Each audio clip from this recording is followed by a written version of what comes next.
আল্লাহর এক বান্দা ছিল নামাজের সেজদায়। আল্লাহ ডাক দিয়ে বলে, বান্দা তুই যতই নামাজ পড় আর যতই সেজদা কর, তোর ঠিকানা জাহান্নাম। এ কথা শুনে বান্দাটি বলছে আলহামদুলিল্লাহ। আল্লাহ বলে, এই বান্দা, জাহান্নামের কথা শুনে কেউ আলহামদুলিল্লাহ কয়? বান্দা বলে, আল্লাহ, জাহান্নামের মালিকও তুমি, জান্নাতের মালিকও তুমি। তুমি আল্লাহ যদি খুশি হয়ে আমাকে জাহান্নামে দাও, আমার আপত্তি করার কোনো অধিকার নাই। আল্লাহ বলতেছে, বান্দা জাহান্নামে গেলে তুই পুড়ে যাবি, তোর কষ্ট হবে। বান্দা বলে, আল্লাহ, কষ্ট শুধু আমার হবে না, তোমারও হবে। আল্লাহ বলে, বান্দা তুই পুড়বি জাহান্নামে, আমার কষ্ট হবে কেন?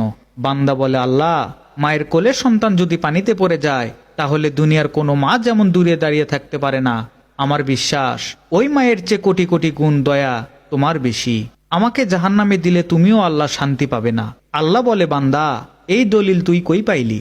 বান্দা বলে, আল্লাহ, আমাদের জাতির পিতা ইব্রাহিম আলাইহিসসালাম তোমার প্রেম বুকে নিয়ে যখন নমরুদের চুলায় পড়ে গেল, তুমি তাকে রক্ষা করেছিলে।